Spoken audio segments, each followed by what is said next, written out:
Hello friends, welcome to Vinay maths. Friends, మనకి already ఫిబ్రవరి 4న third షిఫ్ట్లో వచ్చిన దాంట్లో రీజనింగ్ పేపర్ డిస్కస్ చేసాము లాస్ట్ వీడియోలో. సో ఇప్పుడు ఏంటి అంటే అర్థమెటిక్ పేపర్ డిస్కస్ చేద్దాము. సో ఆల్రెడీ ఇంకా ఎవరైతే ఫస్ట్ వీడియో కానీ లేదంటే సెకండ్ షిఫ్ట్లో చేసిన రీజనింగ్ అండ్ అర్థమెటిక్ వీడియోస్ చూడలేదో వెంటనే వెళ్ళి ఆ వీడియోస్ కూడా చూడండి, మీకు చాలా యూజ్ఫుల్ అయితే. సో ఈ వీడియో ఎవరికైతే యూజ్ఫుల్ అయితే వాళ్ళందరికీ కూడా షేర్ చేయండి, ఎందుకంటే మనకి అర్థమెటిక్ ఇవన్నీ కూడా మనం ఎగ్జామ్ పాయింట్ ఆఫ్ వ్యూలో చెప్తున్నాం కాబట్టి అందరికీ కూడా చాలా ఉపయోగపడతాయి. కాబట్టి షేర్ చేయండి, ఓకే. ఒకవేళ మీకు ఉపయోగపడకపోయినా మీ ఫ్రెండ్స్ కన్నా షేర్ చేయండి, ఓకే. సో ఇంకా చూద్దాము ఎలా మనకి సింపుల్గా చేయాలనేది. So if the cost price of camera 75% of selling price, ఇది మనకి ప్రాఫిట్ అండ్ లాస్లో నుంచి వచ్చిన క్వశ్చన్ అనమాట. Then the profit percentage is, ఓకేనా. సో ఇప్పుడు మనకేమంటున్నాడు, సెల్లింగ్ ప్రైస్ కనుక ఒకవేళ 100 అయింది అనుకోండి, ఓకేనా. దాంట్లో కాస్ట్ ప్రైస్ ఎంత అవుతుందంట, 75% అవుతుంది, అంటే 75. సో అంటే 75 రూపాయలకి కొని అతను 100 రూపాయలకు అమ్ముతున్నాడు, అంటే ఇక్కడ ఎంత లాభం వస్తున్నది, 25 రూపాయలు లాభం వస్తుంది. అది లాభ శాతం ఎంత అని చెప్పేసి అడుగుతున్నాడు, అంటే 25 అనేది 75లో ఎంత శాతం, ఎంత పర్సంటేజ్. 25 1s 25 3s 1/3 అంటే ఎంత మనకి 33 1/3%, ఓకేనా. సో 33.33% అవుతుంది అనమాట, ఓకేనా. నెక్స్ట్ ఇది మనకి మెన్సురేషన్ నుంచి క్వశ్చన్. సో రేడియస్ గురించి అడుగుతున్నాడు, చూడండి. If the radius of a sphere is triple, what is the ratio of the volume of original sphere to that of the new sphere, ఓకేనా. ఇది మనకి యాక్చువల్గా ప్యూర్ మ్యాథ్స్దే, బట్ కాకపోతే రేషియో రిలేటెడ్ అనమాట, ఓకేనా. సో ఇప్పుడు మనకి వాల్యూమ్ ఆఫ్ స్పియర్ ఏమవుతుంది, 4/3 πr³, ఓకేనా. 4/3 πr³ అనేది మనకి స్పియర్ యొక్క వాల్యూమ్కి ఫార్ములా. సో ఇది మనకి జనరల్గా ఫార్ములా, అంటే ఫస్ట్లో స్పియర్ది ఇంత ఉన్నది అనుకుందాం, 4/3 πr³ ఉంది అనుకుందాం.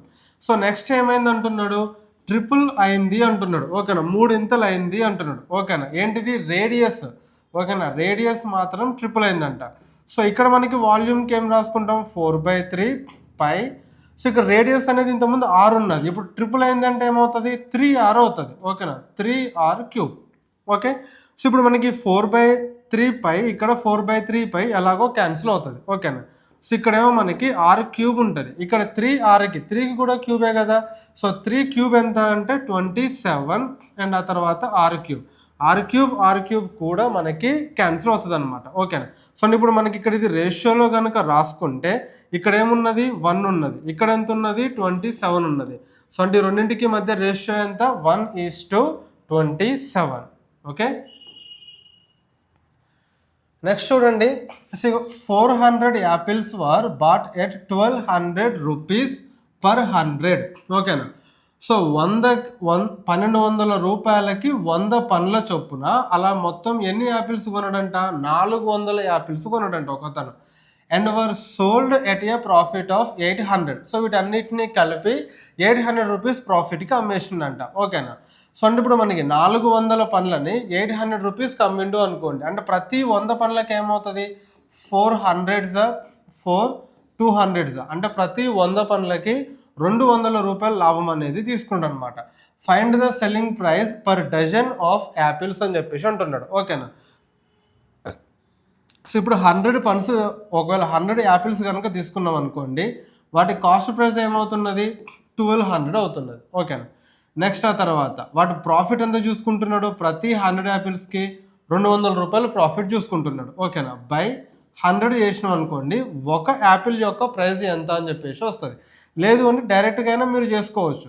సో ఇప్పుడు 100 యాపిల్స్ 1200 అయితే 1 యాపిల్ ఏమవుతుంది, 12 రూపీస్ అవుతుంది. సో ఇక్కడ 400 యాపిల్స్కి 800 కనుక తీసుకుంటే అప్పుడు 1 యాపిల్కి ఎంత ప్రాఫిట్ వస్తుంది, తనకి 2 రూపీస్ వస్తుంది, ఓకేనా. సో 12 + 2 ఎంత అంటే 14.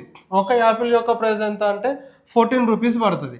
కానీ ఇక్కడ మనకేం అడుగుతున్నాడు, డజన్ యాపిల్స్ అంటాడు. డజన్ అంటే ఎంత, 12 అనమాట. సో 14 × 12, 14 12s ఎంత మనకు వస్తుంది, 168, ఓకేనా. సో ఇక్కడ ఆప్షన్స్లో option A 168 is the correct answer, ఓకేనా.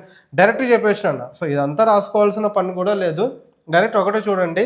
400 ఇక్కడ అతను 400 యాపిల్స్ కొన్నాడు. ఎన్ని, 1200 రూపాయలకి 100 యాపిల్స్ చొప్పున. సో 100 యాపిల్స్ 1200 రూపాయలు అంటే ఒక యాపిల్ యొక్క ప్రైస్ ఏమవుతుంది? 12 రూపాయలు అవుతుంది. నెక్స్ట్ ఆ తర్వాత వాటిని ఎంత ప్రాఫిట్ కమ్మిన అంటే 800 రూపాయలు ప్రాఫిట్ కమ్మిన వాటి అన్నింటిని. సో 400 యాపిల్స్ అమ్మితే 800 రూపీస్ ప్రాఫిట్ వచ్చిందంటే 1 యాపిల్కి ఎంత ప్రాఫిట్ వస్తుంది? 2 రూపీస్ వస్తుంది. ఓకేనా? సో అతని కాస్ట్ ప్రైస్ 12 రూపీస్, ప్రాఫిట్ ఏమో 2 rupees. Cost price plus profit కలిపితే మనకేమొస్తుంది? సెల్లింగ్ ప్రైస్ అవుతుంది. అంటే సెల్లింగ్ ప్రైస్ ఎంత అంటే 14 రూపీస్. ఒక యాపిల్ యొక్క సెల్లింగ్ ప్రైస్ 14 రూపాయలు. సో అప్పుడు మనకి ఇక్కడ ఏం అడుగుతున్నా, డజన్ యాపిల్స్ ఎంత? సో 12 ఎంత? 14 × 12 ఎంత అంటే 168. సో దాన్ని మీరు డైరెక్ట్గా క్వశ్చన్ చూసి చెప్పేయచ్చు. ఇదంతా కూడా ఏమీ రాయకుండా అవసరం కూడా లేదనమాట. నెక్స్ట్ చూడండి, Mahesh has 1617 rupees with him. He divided it among his sons Vijay and Ajay. So Mahesh దగ్గర 1617 రూపాయలు ఉన్నాయంట.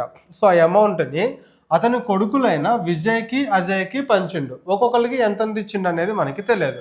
అండ్ తర్వాత వాళ్ళకి ఏం చెప్పిండు? వాళ్ళకి ఇచ్చిన అమౌంట్ని ఇన్వెస్ట్ చేయమన్నాడు. ఎంత పర్సంటేజ్ రేట్ ఆఫ్ ఇంట్రెస్ట్కి? 10% రేట్ ఆఫ్ ఇంట్రెస్ట్కి. ఓకేనా? 10% వడ్డీ రేటుకి. అది కాంపౌండా సింపులా? కాంపౌండ్ ఇంట్రెస్ట్కి మనకి ఏమన్నాడు? ఇన్వెస్ట్ చేయమని చెప్పేసి చెప్పిండు అనమాట. ఓకేనా? అండ్ ఆ తర్వాత విజయ్ ఎన్ని సంవత్సరాలకి ఇన్వెస్ట్ చేసిండే? 13 సంవత్సరాలకి. అజయ్ ఏమో మనకి 14 సంవత్సరాలకి వాటిని పెట్టుబడిగా పెట్టిండు. సో అయితే ఈ 13-14 సంవత్సరాల తర్వాత వీళ్ళిద్దరికీ కూడా సేమ్ అమౌంట్ వచ్చిందంట. ఓకేనా? సేమ్ అమౌంట్ వచ్చింది. ఆ విజయ్కి ఎంత వచ్చిందో అజయ్కి కూడా అంతే వచ్చిందంట. సో అయితే how much amount did Mahesh give to Vijay అంటున్నాడు. సో అయితే మహేష్ విజయ్కి ఎంత సొమ్ముని ఇచ్చాడు అని చెప్పేసి చెప్తున్నాడు. సో ఇది మనకి లాస్ట్ పేపర్లో కూడా వచ్చిందంట. సేమ్ టైప్ ఆఫ్ క్వశ్చన్ మనకి లాస్ట్ పేపర్లో కూడా వచ్చింది. ఒక్కసారి అది చూడకపోతే మళ్ళీ అక్కడ కూడా మీరు చూడండి. ఓకేనా? సో ఇక్కడ మనకి అప్పుడు నేనేం చెప్పినా, ఇంకా 10% రేట్ ఆఫ్ ఇంట్రెస్ట్ ఉన్నది కదా, 10% కాబట్టి అంటే 1/10. సో ప్లస్ అవుతుంది కాబట్టి 11 అవుతుంది అనమాట. ఓకేనా? 10% అంటే 1/10. సో ప్లస్సే కదా, ఒక 1 యూనిట్ అనేది ప్లస్ అవుతూ ఉంటుంది. వీటికి 100 అయితే 100% అయితే అది 110% అవుతూ ఉంటుంది. సో 10 ఉండేది కాస్త 11 అవుతుంది. ఓకే. సో ఇప్పుడు ఇందులో ఎవరిది విజయ్ది, ఎవరి అమౌంట్ అజయ్ది అంటే ఇక్కడ ఎక్కువ కాలం ఎవరు ఇన్వెస్ట్ చేశారు? అజయ్ ఎక్కువ కాలం ఇన్వెస్ట్ 14 సంవత్సరాలు. సో కాబట్టి అతనిది టైం ఎక్కువ ఉన్నది. ఇక్కడ రేట్ ఆఫ్ ఇంట్రెస్ట్ సేమ్ నాన్న, అండ్ అమౌంట్ సేమ్. ఇక డిఫరెన్స్ ఏంటిది అంటే టైం అండ్ ఆ తర్వాత ప్రిన్సిపల్. సో ఎవరికైతే ఇప్పుడు ఫర్ ఎగ్జాంపుల్ నేను 1000 రూపాయలు ఒకతనికి అప్పుగా ఇచ్చిన. ఓకేనా? 10% రేట్ ఆఫ్ ఇంట్రెస్ట్కి నాకు ఎంత వస్తుంది? 100 రూపాయలు వస్తుంది. ఓకేనా? ఇంకొక పర్సన్ ఏమో 1100 రూపాయలు ఇచ్చిండు అనుకోండి, అతనికి ఎంత వస్తుంది? 110 వస్తుంది. సో ఇప్పుడు మనకి ప్రిన్సిపల్ ఎక్కువైనప్పుడు ఓకేనా, సో అక్కడ వడ్డీ కూడా ఎక్కువ అవుతుంది. టైం అనేది నేను ఒకళ్ళు సంవత్సరానికి ఇచ్చిన అనుకోండి నాకు 100 రూపాయలే వస్తుంది. ఇంకొకరు 2 సంవత్సరాలకు ఇచ్చిన అనుకోండి అతనికి 200 వస్తుంది అనమాట. ఓకేనా? సో ఇప్పుడు మనకి అక్కడ ఏంటిది? సో టైం అనేది డిఫరెన్స్ ఉన్నది. సో టైం తక్కువ ఉన్న పర్సన్ ఎక్కువ కాలానికి ఓకేనా ఎక్కువ అమౌంట్ ఇన్వెస్ట్ చేస్తాడు. టైం ఎక్కువ ఉన్న పర్సన్ ఏమో తక్కువ అమౌంట్ ఇన్వెస్ట్ చేస్తాడు. ఎందుకంటే అమౌంట్ అనేది సేమ్ ఇచ్చిండు అని చెప్పేసి అన్నాడు కాబట్టి. ఓకేనా? సో ఇక్కడ టైం ఎవరికి ఎక్కువ ఉన్నది అంటే అజయ్కి. సో కాబట్టి అతను తక్కువ అమౌంట్ ఇన్వెస్ట్ చేస్తాడు. అంటే 10 యూనిట్స్ అనేవి అజయ్ది అవుతుంది. టైం తక్కువ ఉన్నది ఎవరిది? విజయ్ది. సో కాబట్టి ఇక్కడ పెద్ద నెంబర్ అనేది విజయ్ది అవుతుంది అనమాట. ఓకేనా? టైం తక్కువ ఉంటేనేమో ఇక్కడ పెద్ద నెంబర్, ఇక్కడ టైం ఎక్కువ ఉంటేనేమో ఇక్కడ చిన్న నెంబర్ వస్తుంది. ఓకే. సో వీళ్ళిద్దరి ప్రిన్సిపల్స్ మధ్య డైరెక్ట్ మీకు షార్ట్ కట్ నాన్న. సో ఇద్దరు ప్రిన్సిపల్స్ మధ్య రేషియో ఎంత అంటే 10:11 అనమాట. ఓకేనా? సో ఇప్పుడు టోటల్ ఇది మనకి ఎన్ని యూనిట్స్ అవుతుంది? 1617 రూపీస్ అనేది 10 + 11 ఎన్ని యూనిట్స్? 21 యూనిట్స్ అవుతున్నది. ఓకేనా? మనకేం అడుగుతున్నాడు? విజయ్ అడుగుతున్నాడు. విజయ్ యొక్క షేర్ ఎంత ఇందులో? 11 యూనిట్స్ అనమాట. ఓకేనా? క్యాన్సిలేషన్ చేసుకోండి. సో 3 టేబుల్లో క్యాన్సిల్ చేసుకుంటే 3 7s 3 5s 15. ఓకేనా? 15 పోతే ఇంకా రిమైనింగ్ ఎంత ఉంటుంది మనకి? 1 ఉంటుంది. సో 1 అంటే 11, 3 3s 9 అవుతుంది. 9 పోతే మళ్ళీ మనకి ఇక్కడ 2 ఉంటుంది. So 3 9s 27. ఓకేనా? సో 539 × 11. ఓకేనా? 9 1s 9. సో మనకి ఇక్కడ ఏంటిది అంటే అరే ఒకసారి ఆప్రో. నెక్స్ట్ అయితే ఇక్కడ మనకి 7 ఉన్నది. 7 1s 7 7s 49, మళ్ళీ 4 మిగిలింది. 7 7s 49. 77 ఇంటూ 11 చేస్తే మనకి ఎంత వస్తుంది? 847 వస్తుంది. ఓకేనా? 77 ఇంటూ 10 చేయండి ఫస్ట్, ఎంత? 770. సో దానికి ఒక 77 యాడ్ చేయండి, ఎంత వస్తుంది? 847 వస్తుంది అనమాట. Okay, next, the simple interest on your principal amount 318 for a period of 2 years at the rate of 6% per annum. ఓకేనా? సో సమ్ అమౌంట్ మీద, ఓకేనా, సమ్ ప్రిన్సిపల్ అమౌంట్ మీద 2 సంవత్సరాల కాలంలో 6%, 6% వడ్డీ రేటు చొప్పున 2 సంవత్సరాల కాలంలో వచ్చిన బారు వడ్డీ, సాధారణ వడ్డీ, సింపుల్ ఇంట్రెస్ట్ ఎంత అంట? 318 రూపాయలు అంట. అయితే మనకేం అడుగుతున్నాడు? ప్రిన్సిపల్ ఎంత, ఓకేనా, అయితే అసలు ఎంత అని చెప్పేసి అడుగుతున్నాడు. సో సంవత్సరానికి 6% అంటే ఇక్కడ 2 సంవత్సరాలు అన్నాడు కాబట్టి ఎంత శాతం అవుతుంది? 6 రోజుల్లో 12% అవుతుంది. సో 318 అనేది 12% ఈక్వల్ అయితే మనకు కావాల్సింది ప్రిన్సిపల్ ఏమవుతుంది? మనకి 100% అవుతుంది అనమాట. ఓకేనా? సో క్యాన్సిలేషన్ చేసుకుంటే 12 1 12, 12 2 24. సో ఇక్కడ 24 పోతే ఇంక రిమైనింగ్ 7 ఉంటుంది, 78. ఓకేనా? సో 78 అంటే 12 6 72 ఉంటుంది. ఓకేనా? ఇంకా మనకి 6 ఉంటుంది, 6/12 అనుకోండి, 6 1 6 2 అంటే మనకి 0.5, 26.5 అనమాట. 26.5 ఇంటూ 100 చేస్తే ఏమవుతుంది? 2650 రూపీస్ అవుతుంది. సో 2650 రూపాయలు correct answer, option B. Next చూడండి, సో ఇక్కడ దీన్ని మీరు సాల్వ్ చేయండి అని చెప్పేసి అంటున్నాడు. సో ఇక్కడ చూస్తే 8 - 14 ఎంత వస్తుంది? 4. సో 4/4 అంటే మనకి క్యాన్సిల్ అయిపోతుంది, 1 ఉంటుంది. సో ఇక్కడ మనకి 6 ఇంటూ 1 అంటే ఇక్కడ 6/6 అంటే మనకి ఇక్కడ క్యాన్సిల్ అయిపోతుంది, ఇక్కడ 1. సో అంటే ఇది మొత్తం మనము చేసినా సరే ఎంత వస్తుంది? మనకి 1 వస్తుంది అనమాట. ఓకేనా? నెక్స్ట్ ఇక్కడ 23 ఇంటూ 5 ఉన్నది. సో 23 ఇంటూ 5 అవుతుంది మనకి 115 అవుతుంది. Option A is the correct answer. Next, the price of fuel decreases by 40%, 10%, 50% in 3 successive months. ఓకేనా? సో ఇక్కడ మనకి ఫ్యూయల్ యొక్క ప్రైస్, ధర అనేది వరుసగా 3 నెలల్లో 40%, 10%, 50% తగ్గిందంట. అండ్ ఆ తర్వాత 50%, 4th మంత్లోనూ 50% పెరిగిందంట. ఓకేనా? So what is the percentage increase or decrease in the price of fuel in the 4th month as compared to the original price? అయితే మొత్తం మీద ఇప్పుడు ఫ్యూయల్ ప్రైస్ అనేది పెరిగిందా తగ్గిందా, తగ్గితే ఎంత శాతం తగ్గింది, పెరిగితే ఎంత శాతం పెరిగింది అని చెప్పేసి అడుగుతున్నాడు. సో దీన్ని రేషియో మెథడ్లో చేయండి. రేషియో మెథడ్లో చేస్తే చాలా ఈజీగా అయిపోతుంది. 40% అంటున్నాడు. సో 40% అంటే మనకి ఫ్రాక్షన్ వాల్యూ ఏమవుతుంది? 2/5 తగ్గింది అన్నాడు కాబట్టి మైనస్, అంటే 5 యూనిట్స్ ఉన్నది కాస్త 2 యూనిట్స్ తగ్గి ఏమవుతున్నది? 3 యూనిట్స్ అవుతున్నది. ఓకేనా? నెక్స్ట్ 10% అంటున్నాడు. సో 10% అంటే ఎంత? 1/10. ఇక్కడ కూడా డిక్రీజ్ అన్నాడు కాబట్టి 10 యూనిట్స్ ఉన్నది కాస్త 1 యూనిట్ తగ్గి 9 యూనిట్స్ అయింది. నెక్స్ట్ 50%. 50% అంటే ఎంత? 1/2. ఇక్కడ కూడా మైనస్. సో 2 యూనిట్స్ ఉన్నది కాస్త 1 యూనిట్ అవుతుంది. అండ్ ఆ తర్వాత 50% ఇంక్రీజ్. సో 1/2 ఇక్కడ ఇంక్రీజ్ అన్నాడు కాబట్టి 2 యూనిట్స్ ఉన్నది కాస్త 1 యూనిట్ ఇంక్రీజ్ అయితే 3 యూనిట్స్ అవుతుంది. ఇక్కడ ఏమైనా క్యాన్సిలేషన్ పోతుందా? ఏమి క్యాన్సిలేషన్ పోవు. సో ఇక్కడ మనకి 2 2 4, 4 × 10 40, 45 ఎంత అంటే 200. అండ్ తర్వాత 9 3 27, 27 3 ఎంత అంటే 81. సో ఇప్పుడు ఫ్యూయల్ ప్రైస్ అనేది స్టార్టింగ్లో 200 యూనిట్స్ ఉండే, ఇప్పుడు ఏమైంది? 81 యూనిట్స్ అయింది. తగ్గిందా పెరిగిందా? తగ్గింది. ఎంత తగ్గింది? 119 యూనిట్స్ తగ్గింది. సో అయితే దాన్ని పర్సంటేజ్ ఎంత అని చెప్పేసి అంటున్నాడు. సో అంటే 119 అనేది 200లో ఎంత percentage? 2 zeros gut cancel, 2 1s 2 5s 10. So 10 పోతే ఇక్కడ మనకి 1 ఉంటుంది, 19. ఓకేనా? 2 9s 18. సో ఇక్కడ మనకి 1 ఉంటుంది కాబట్టి 0.5 రాస్తాం. సో 59.5% తగ్గిందా పెరిగిందా? తగ్గింది. So 59 decreased by 59.5%. Next, A gun is fired at a distance of 1.35 kilometers from Mukul. She hears the sound after 3 seconds. The speed at which sound travels is. ఓకేనా? అయితే సో ఆ బుల్లెట్ మనకు ఆ సౌండ్ అనేది ఎంత స్పీడ్తోని ట్రావెల్ చేసింది అని చెప్పేసి అంటున్నాడు అనమాట. ఓకేనా? సో ఇక్కడ ఏంటిది? ఒక గన్లో నుంచి ఫైర్ చేసిన తర్వాత సో ఎంత దూరంలో ఫైర్ చేశారు, 1.35 కిలోమీటర్స్ దూరంలో ఫైర్ చేశారు. సో అది ఫైర్ చేసిన 3 సెకండ్లకి ముక్కులకి వినిపించిందంట. ఓకేనా, ఎందుకంటే ఆ 1.35 కిలోమీటర్స్ ఆ సౌండ్ ట్రావెల్ చేయడానికి 3 సెకండ్స్ పట్టింది.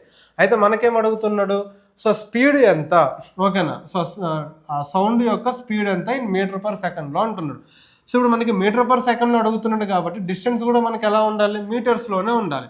సో 1.35 కిలోమీటర్స్ అంటే మీటర్స్ ఏమవుతాయి, 1350 మీటర్లు. ఓకేనా, మనకి స్పీడ్ అడుగుతున్నాడు. సో స్పీడ్ ఈక్వల్స్ టైం అవుతుంది డిస్టెన్స్ బై టైం అనమాట.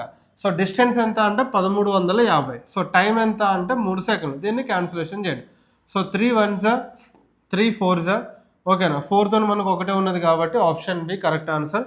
సరే మనం ఒకసారి చూద్దాం. సో 1 మిగులుతుంది, 3 5s 15, 0కి 0. సో ఎంత స్పీడ్ తోటి అది ట్రావెల్ చేస్తుంది అంటే 450 మీటర్ పర్ సెకండ్ స్పీడ్ తోటి ఆ సౌండ్ అనేది ట్రావెల్ చేసింది అనమాట. Okay, next find the HCF of 153 117 405. Okay, 153 మనం ఏం రాసుకోవచ్చు, 9 into 17గా రాసుకోవచ్చు. నెక్స్ట్ 117 ఏం రాసుకోవచ్చు, 9 into 13గా రాసుకోవచ్చు. 405 మనం ఏం రాసుకోవచ్చు, 9 into 45గా రాసుకోవచ్చు. ఓకేనా, 45 10s 450 కదా, ఒకటి తక్కువ ఉండదు అంటే మనకి 405 అవుతుంది. ఓకే, సో ఇంకా మనకి వీటిల్లో కామన్గా ఏమైనా ఉన్నదా, ఏం లేదు. సో ఇక వీటన్నింటిలో కామన్గా ఉన్న ఫ్యాక్టర్ ఏంటిది అంటే 9. సో కాబట్టి వీటి హెచ్సిఎఫ్ ఏంటిది అంటే 9 అన్నమాట. Okay, next Ritu and Mona can finish a painting a house together in 18 days. ఓకేనా, సో రీతు అండ్ ఆ తర్వాత మోనా వీళ్ళిద్దరూ కలిసి ఒక హౌస్కి పెయింటింగ్ని 18 రోజుల్లో కంప్లీట్ చేస్తారంట. ఓకేనా, next Ritu alone would take 27 days. అదే ఓన్లీ రీతుకి అయితే ఎన్ని రోజులు పట్టిద్దంట, 27 days పడుతుందంట. ఓకేనా, సో అయితే how long will take Mona to finish the painting in her own. ఓకేనా, అయితే మోనా ఒక్కదానికి ఎన్ని రోజులు పడుతుంది అని చెప్పేసి అడుగుతుండ అనమాట. సో 18కి 27కి ఎల్సిఎంని తీసుకోండి. ఓకేనా, లేదు అంటే మీరు ఇక్కడ దీనికి రేషియో కూడా తీసుకోవచ్చు అనమాట. ఓకేనా, రేషియోలో తీసుకోవచ్చు. ఇక్కడ 18 అండ్ ఆ తర్వాత 27 ఉన్నది కదా. సో ఇక్కడ ఇదేమో 9 2s అండ్ ఇదేమో 9 3s. ఓకేనా, ఈ రేషియో ఇక్కడ మనకి ఇదేమో టైం రేషియో, ఎఫిషియన్సీ రేషియో ఏమవుతుంది రివర్స్, ఎందుకంటే వర్క్ అనేది సేమ్ కాబట్టి ఎఫిషియన్సీ రేషియో రివర్స్ అవుతుంది. సో ఇప్పుడు మీరు ఇక్కడ ఏం రాసుకోవచ్చు, ఇక్కడ 3 యూనిట్స్ ఇక్కడ 2 యూనిట్స్ అంటే వీటికి ఎల్సిఎం ఎంత అంటే 18 3s 54. ఓకేనా, సో అట్లనే రాసుకోవచ్చు, లేదంటే ఇలా ఎల్సిఎం తీసుకొని 18కి 27కి 54. సో 18 3s 27 2s అని ఇలా అని రాసుకోవచ్చు అనమాట. సరే, ఇప్పుడు మనకి ఇక్కడ రీతుది అండ్ మోనాది ఇద్దరి ఎఫిషియన్సీ కలిపితే 3 యూనిట్స్. అందులో రీతు ఒక్కటే ఎంత పని చేస్తుంది అంటే రోజుకి 2 యూనిట్స్ ఆఫ్ వర్క్ చేస్తుంది. So Ritu 2 units of work చేస్తుంది అంటే అప్పుడు మోనా డైలీ ఎన్ని యూనిట్స్ ఆఫ్ వర్క్ చేస్తుంది, 1 యూనిట్ ఆఫ్ వర్క్ చేస్తుంది. ఓకేనా, సో డైలీ 1 యూనిట్ చేస్తే ఇక టోటల్ వర్క్ 54 యూనిట్స్ ఉన్నది. సో డైలీ 1 యూనిట్ చొప్పున 54 యూనిట్స్ చేయడానికి ఎంత టైం పడుతుంది, 54 days ఆఫ్ టైం అనేది పడుతుంది అనమాట. ఓకేనా, సో ఇక్కడ ఏం లేదు నాన్న, వీళ్ళిద్దరూ కలిసి 18 daysలో చేస్తారు, రీతు అయితే 27 daysలో చేస్తుంది. సో అయితే మనకి మోనా ఎన్ని రోజుల్లో చేస్తుంది ఒకటి అని చెప్పేసి అడుగుతుంది. ఇక్కడ 18కి 27కి ఎల్సిఎం తీసుకోండి, ఎంత 54. ఓకేనా, సో 18 3s 54, 27 2s 54. సో అంటే ఇక్కడ వీళ్ళిద్దరు ఎఫిషియన్సీ 3, ఇక్కడ రీతుది ఒకదాంది 2.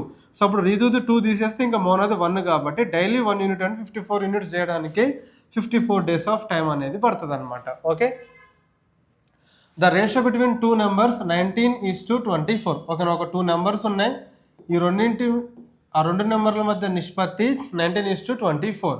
If each number is reduced by 36, ఒక్కొక్క నెంబర్ కనుక 36 కనుక రెడ్యూస్ చేస్తే ద రేషియో బికమ్ 3:4. సో మనకి రేషియో ఏమవుతుంది, 3:4 అవుతుందంట. ఓకేనా, ఈ నెంబర్ని ఎంత డిక్రీజ్ చేసింది, 36 and 36 రెండింటికి కూడా సేమ్ అనమాట. ఓకేనా, సో ఇప్పుడు ఇక్కడ చూడండి, సో 19 4s అండ్ ఆ తర్వాత 24 3s, ఈ రెండింటికి మధ్య డిఫరెన్స్ అనేది చూడండి. 24 3s ఎంత మనకి 72. ఓకేనా, 19 4s ఎంత మనకి 76. ఈ రెండింటికి మధ్య డిఫరెన్స్ ఎంత ఉన్నది మనకి 4 యూనిట్స్ ఉన్నది. 4 యూనిట్స్ ఈక్వల్స్ టు ఇక్కడేమో 336లు ఉన్నాయి, ఇక్కడేమో 436లు ఉన్నాయి. ఈ రెండింటిని ఇంటూ చేయండి, ఈ రెండింటిని ఇంటూ చేయండి, ఆ మధ్య డిఫరెన్స్ని ఇక్కడ రాసుకోండి. ఓకేనా, సో ఇక్కడ మనకి 336, ఇక్కడ 436, రెండింటికి మధ్య డిఫరెన్స్ ఎంత అంటే 136. So 4 1s 4, 4 9s 36. సో ఇక్కడ 1 యూనిట్ ఈక్వల్స్ ఎంత అంటే 9. మనకేం అడుగుతున్నాడు, find the sum of the numbers, ఆ రెండు నెంబర్స్ యొక్క మొత్తం ఎంత అని. సో ఇక్కడ 19 + 24, ఓకేనా, 19 + 24 ఏమవుతుంది, 43 అవుతుంది. సో 43 × 9. సో ఇక్కడ మనకి యూనిట్ డిజిట్ ప్రకారం చూసుకుంటే 9 3s ఎంత మనకి 27, యూనిట్ డిజిట్ 7 ఉండాలి. 7 మనకి ఓన్లీ ఇక్కడ ఆప్షన్ 4లోనే ఉంది కాబట్టి option 4 is the correct answer. Next, the average score of 7 players was initially recorded as 55. However, it was later discovered that a score of 35 had been mistakenly read as 53. ఓకేనా. So ఒక 7 players ఉన్నారు, వాళ్ళ ఇనీషియల్గా వాళ్ళ score యొక్క average score ఎంత చెప్పారు అంటే 55 అని చెప్పేసి చెప్పారు. బట్ కాకపోతే సో అక్కడ తర్వాత తెలిసింది ఏంటి అంటే యాక్చువల్గా అక్కడ వచ్చింది ఎంత అంట 35 అంట, కానీ వీళ్ళు ఎంత రికార్డ్ చేశారంటే 53గా రాసుకున్నారు. ఓకేనా, దానివల్ల మనకి యావరేజ్ అనేది 55 వచ్చింది. అయితే యాక్చువల్ యావరేజ్ ఎంత, అసలు కరెక్ట్ యావరేజ్ స్కోర్ ఎంత అని చెప్పేసి అడుగుతున్నాడు. ఓకేనా, సో యాక్చువల్గా మనకి రాయాల్సింది 35, బట్ రాసింది ఎంత అంటే 53. ఓకేనా, సో ఇప్పుడు ఈ రెండింటికి మధ్య డిఫరెన్స్ చూడండి, రెండింటికి మధ్య డిఫరెన్స్ ఎంత ఉన్నది, 18 ఉన్నది. ఓకేనా, సో ఇప్పుడు మనకి 18 అనేది ఇప్పుడు ఎన్నింటికి ఎంతమందికి 7 ప్లేయర్స్కి. సో కాబట్టి 18/7 చేయండి. ఓకేనా, సో 7 1s 7, 7 2s 14. సో 14 పోతే ఇంకా రిమైనింగ్ ఎంత ఉంటుంది అంటే 4/7 ఉంటుంది. ఓకేనా, సో ఇప్పుడు 4/7 నువ్వేం చేయాలి, తగ్గించాలి, ఎందుకంటే ఇది యాక్చువల్ది కదా, ఇది రాంగ్ వన్. సో కాబట్టి తగ్గించాలి. సో తగ్గుతుంది కాబట్టి మైనస్ అవుతుంది. ఓకేనా, సో ఇక్కడ ఆల్రెడీ ఎంత ఉన్నది, ఇంతకుముందు 55 ఉన్నది. సో దాంట్లో నుంచి -2 4/7 అనేది తగ్గించాలన్నమాట. ఓకేనా, సో ఇక్కడ మనకి ఇలాంటివి వచ్చినప్పుడు ఫస్ట్ 3 తీసేయండి. 55లో నుంచి 3 మైనస్ చేసినాం అనుకోండి, ఎంత ఉంటుంది 52. ఓకేనా, సో 52 4/7 కదా, ఈ రెండింటికి మధ్య ఇక్కడ 7కి 7 రాసుకోండి, ఈ రెండింటికి మధ్య డిఫరెన్స్ ఎంత 3. సో 52 3/7 అనమాట. ఓకేనా, సో 52 3/7 అంటే 52.43 అనేది యాక్చువల్ యావరేజ్ అవుతుంది. Okay, next, Vijay has 1224 rupees with him. Vijay దగ్గర 1224 రూపాయలు ఉన్నాయంట. He divided among his Sons Ajay and Prakash. So దాన్ని అజయ్ అండ్ ప్రకాష్ వీళ్ళిద్దరికి కూడా షేర్ చేస్తారు. సేమ్ క్వశ్చన్ మనకు ఆల్రెడీ వచ్చింది, అంటే నెంబర్స్ అవి మాత్రమే చేంజ్ అయినాయి, బట్ మనకి మోడల్ అనేది సేమ్ ఉన్నది. చూడండి, asked them to invest 4% rate of interest. వాళ్ళిద్దరిని కూడా 4% రేట్ ఆఫ్ ఇంట్రెస్ట్కి ఇన్వెస్ట్ చేయమని చెప్పిండంట. సో ఇప్పుడు అజయ్ అండ్ ప్రకాష్ 18 సంవత్సరాలకి 19 సంవత్సరాలకి ఇన్వెస్ట్ చేశారు. సో వాటి తర్వాత వీళ్ళిద్దరికీ కూడా సేమ్ అమౌంట్ అనేది వచ్చిందంట. అయితే విజయ్ ప్రకాష్కి ఎంత అమౌంట్ ఇచ్చాడు అని చెప్పేసి అడుగుతున్నాడు. ఓకేనా, సో 4% అంటారు. 4% అంటే ఎంత మనకి 1/25. సో ప్లస్ చేయాలి, అంటే ఒకటి 25 అయితే ఇంకొకటి 26 అవుతుంది. ఓకేనా, ఇది ప్రిన్సిపల్స్. సో ప్రిన్సిపల్స్ మధ్య రేషియో ఇది అవుతుంది. అండ్ ఇందులో ఇప్పుడు మనకి తక్కువ టైం ఎవరు ఇన్వెస్ట్ చేశారు, అజయ్. సో కాబట్టి పెద్ద నెంబర్ అజయ్ది అవుతుంది, ఇది అజయ్. అండ్ ఎక్కువ టైం ఎవరు ఇన్వెస్ట్ చేశారు, ప్రకాష్. సో కాబట్టి చిన్న నెంబర్ ఏమో ప్రకాష్ది అవుతుంది. ఓకేనా, సో 25 + 26 టోటల్ ఎన్ని యూనిట్స్ ఉన్నది ఇక్కడ మనకి 51 యూనిట్స్. ఈ 51 యూనిట్స్ ఎంత అంటే 1224. ఓకేనా నాన్న, సో ఇక్కడ 25:26. ఇతనికి ఏమో ప్రకాష్ ఏమో 25 యూనిట్స్ తీసుకుంటే ఇక్కడ అజయ్ ఏమో 26 యూనిట్స్ తీసుకున్నారు. వీళ్ళిద్దరూ కలిసి ఎంత 51 యూనిట్స్ తీసుకున్నారు. బట్ ఇక్కడ మనకి డేటా ప్రకారం ఎంత ఉన్నది 1224 రూపాయలు ఉన్నది. సో 1224 51 యూనిట్స్ అయితే మనకి ఎవరిది అడుగుతున్నాడు, ప్రకాష్ది. ప్రకాష్ది ఎంత 25 యూనిట్స్. సో కాబట్టి 25 యూనిట్స్ వాల్యూ ఎంత. So 51 1s 51, 51 2s. So 51 2s ఎంత మనకి 102. 122లో 102 పోతే ఇంక రిమైనింగ్ 20 ఉంటుంది, పక్కన 4 అంటే 204. 51 4s 204. 24 × 25. సో 24 × 25 చేస్తే ఏమొస్తుంది మనకి 600 వస్తుంది. Option C is the correct answer. Okay,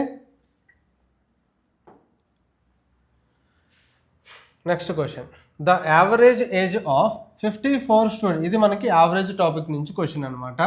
of a class is 37 years. If the age of the teacher is also included, the average age of the whole group become 38 years. The age of the teacher is. ఇలాంటి question కనుక మీకు వచ్చింది అనుకోండి, so first ఏమంటారంటే కొంతమంది group ఉన్నారు, వీళ్ళ average age ఇది, సో అందులో ఒక న్యూ పర్సన్ యాడ్ అయిన తర్వాత యావరేజ్ ఏజ్ ఇది అయింది, ఓకేనా. సో తగ్గిందా పెరిగిందా అని చెప్పేసి అంటాడు. ఇక్కడ మనకి పెరిగింది అనమాట, 37 ఉన్నది కాస్త 38 అయింది. పెరిగితేనేమో మీరు ఇక్కడ సింపుల్గా ఏం చేస్తారంటే, ఇక్కడ నెంబర్ ఆఫ్ స్టూడెంట్స్ ఏదైతే ఉన్నదో, నెంబర్ ఆఫ్ స్టూడెంట్స్ అంతా 54, సో దాని తర్వాత యావరేజ్ ఎంతైతే ఉన్నదో సో అది ప్లస్ చేయండి, ఓకేనా. సో ఇప్పుడు ఇది కనుక 1 పెరిగితేనేమో దీన్ని ఇంటూ 1 చేయండి, 2 పెరిగితేనేమో ఇంటూ 2 చేయండి, ఒక 0.5 పెరిగితేనేమో 0.5 చేయండి, ఓకేనా.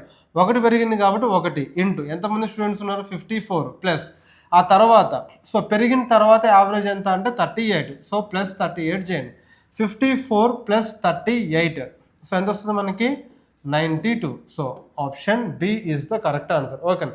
డైరెక్ట్గా అంటే మనం ఎగ్జామ్ పాయింట్ ఆఫ్ వ్యూలో కనుక చేయాలి అంటే మనం ఈ స్టెప్ రాసేసుకుంటాం, ఓకేనా.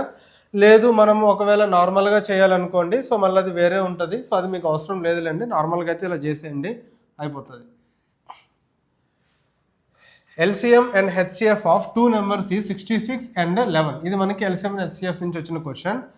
If one of the number is 33 then find the other number. అందులో ఒక నెంబర్ 33 అయితే ఇంకో నెంబర్ ఏంటిది? సో ఎప్పుడైనా చూడండి, సో ఇప్పుడు ఒక 2 నెంబర్స్ యొక్క HCF అండ్ LCMని ఇంటూ చేస్తే ఎంతైతే వస్తుందో ఆ 2 నెంబర్స్, ఒకవేళ A అండ్ B అనుకున్నాం అనుకోండి, ఆ 2 నెంబర్స్ని ఇంటూ చేసినా అదే వస్తుంది, ఓకేనా. ఒక 2 నెంబర్స్ యొక్క HCF into LCM equals to so multiplication of those 2 numbers అనమాట, ఓకేనా. సో అది ఇక్కడ కూడా మనకి ఏంటిది, HCF ఇచ్చిండు, LCM ఇచ్చిండు. LCM ఎంత అంట 66 అంట, HCF ఎంత అంట 11 అంట. సో 66 ఇంటూ 11 చేస్తే 2 నెంబర్స్ యొక్క మల్టిప్లికేషన్. అందులో ఒక నెంబర్ ఎంత 33, ఇంకొక నెంబర్ మనకి తెలియదు, సో దాన్ని నేను n అనుకుంటున్నా. 33 1s 33 2s 11 2s ఎంత 22. సో ఆన్సర్ ఏమవుతుంది, ఆప్షన్ సి 22. సో డైరెక్ట్గా మనం ఆన్సర్ అనేది చేయొచ్చు అనమాట, okay. Next 4% of X, 4% of X equals to 72 అయితే ఎక్స్ వాల్యూ ఎంత అని చెప్పేసి అడుగుతున్నాడు. సో మీరు 4%ని 4/100గా రాసుకోవచ్చు కదా, ఓకేనా. లేదంటే డైరెక్ట్గా రాసుకోవచ్చు, సరే 4/100గా రాసుకోవచ్చు అనమాట. నేను ఇక్కడ పర్సంటేజ్ బదులు 4/100 రాసుకుంటున్నా. సో 4 1s 4 18s 100 కాస్త తెలిగిపోయింది అనుకోండి, ఇక్కడ ఎక్స్గా మిగిలేది 100 ఇంటూ 18 1800 అవుతుంది. సో ఎక్స్ వాల్యూ ఎంత అంటే 1800. సో లేదంటే 4% 72 కదా, 4 1s 4 18s అంటే 1% ఆఫ్ ఎక్స్ 18 అయితే 100% ఆఫ్ ఎక్స్ ఏమవుతుంది 1800 అవుతుంది. అలా అయినా సరే చేయొచ్చు అనమాట. So option B is the correct answer. Next, if the market price of an article is 7,895 and the discount offered is 4.2%, then the selling price is, ఓకేనా. సో ఇప్పుడు మనకి 7,895 అనేది ఒక మార్కెట్ ప్రైస్ ఎంత అంటే 100% అనుకుందాం. అండ్ అందులో డిస్కౌంట్ ఎంత ఇచ్చాడంట 4.2% డిస్కౌంట్ ఇచ్చాడంట.